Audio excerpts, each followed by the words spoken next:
Live, local. This is Fox 12 Now.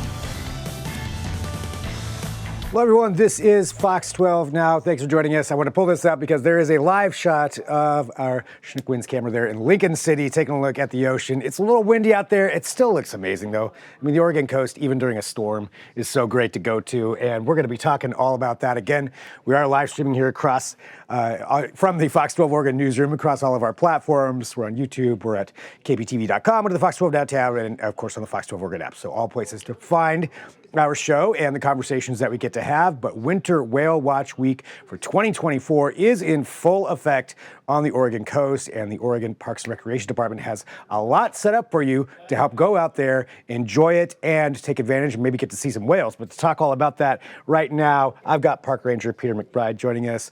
And Peter, thanks for having some time to join us here. And I want to get into explaining everything about it. But from what I understand, you were just out there today. Is that right? It was a nice day. We didn't see a lot of whales.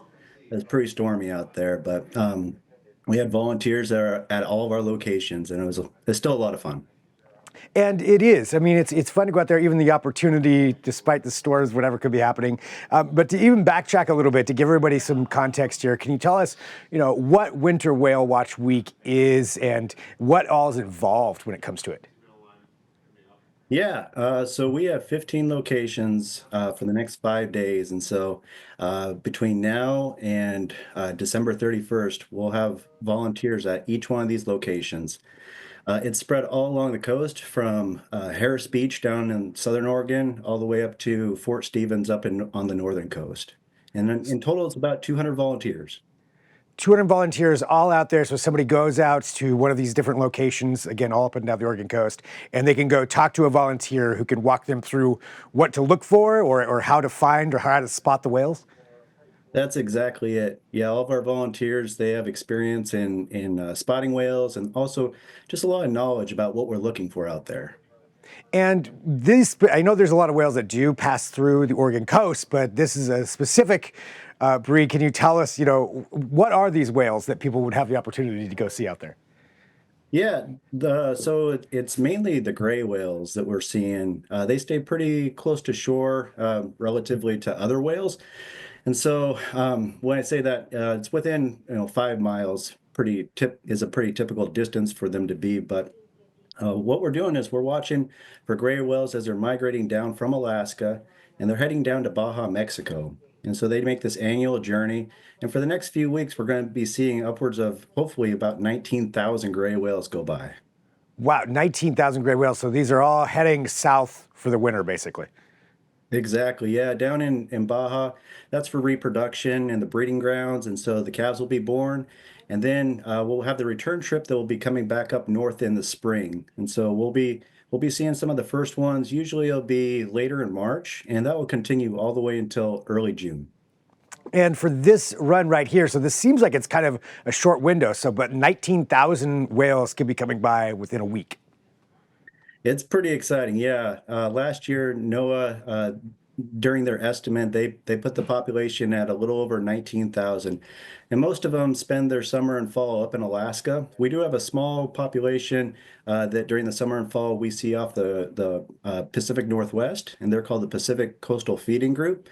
But yeah, the bulk of them are passing through our waters, heading either down to Mexico or back up to Alaska. So when somebody goes out there, and obviously this is something they can find out from the volunteers when they do as well, but would you have any general tips or tricks or best practices that you would recommend for somebody going out there to try to spot the whales off the coast? Yeah. So what we're looking for is when they spout, and it's a white cloud. That's when the whale's exhaling. In the case of a gray whale, it can be 6 to 12 feet tall. And we're looking right now, closer to the horizon line. It kind of depends on your elevation, but most of the population will be somewhere between, 1 to 5 miles offshore. So we're looking a little ways out there. It definitely helps to bring binoculars because once you see that spout, you want to be able to get a little closer view. And a pretty typical pattern is to see 3 or 4 spouts, and they can be spaced out between 15 to 30 seconds. And then they'll go for a longer dive of about 3 to 5 minutes. So then about 3 to 5 minutes later, somewhere around there, you could get to see another spout. Yes. I mean, that just sounds pretty exciting, quite honestly. I mean, it's really cool. So when for people who, even if the weather's a little bit rocky, do you still anticipate that they'd be able to see them? We always hope to. It can be challenging. So because we're looking for spouts, if we're having a lot of wind or big waves, that can kind of make it a little more difficult to be able to spot those spouts. But that said, even sometimes on tough day or on rougher days, we still usually can hopefully see something. We have right now 200 volunteers that are all looking out there. We always hope that we're going to be able to see something, but it definitely helps if we have kind of calmer, clear weather.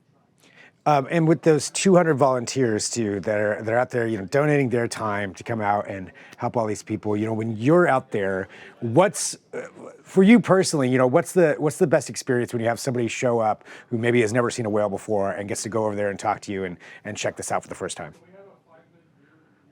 It's incredibly rewarding to be able to show folks whales, and sometimes they'll be their very first time. There's a lot of excitement with that, but it's also really exciting if you've seen a lot of whales. Each time we're looking out there, and sometimes we see spouts. Sometimes when they dive, we'll see the tail come up, called fluking. And then in the summer, the whale watching is a little bit different. The Pacific Coastal Feeding Group, they're usually closer into shore, so you get a closer view of them, and that's always fun.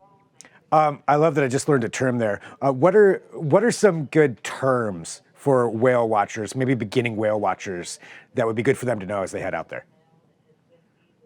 Uh, well, spouting, that's when they exhale, and that's what we're looking for. Fluking would be when they bring their tail up and out of the water, and that usually indicates they're going for a longer dive. Sometimes we'll see something called sharking, and I don't have a whale model with me right now, but essentially on their tail. They can be feeding in some pretty shallow water, and so you'll see just kind of the corner of their tail sort of sticking out of the water, and it kind of looks like a shark dorsal fin, and so that's where that name came from. And then, of course, it's always gray whales don't do it as nearly as often as humpbacks, but breaching, where they get enough speed and a big splash back down into the water. A good starter terms for everybody to know as they head out there. Well, going back to that, all these different locations that are along the Oregon coast there, where can people go to see which ones closest to them and check out all of these different spots?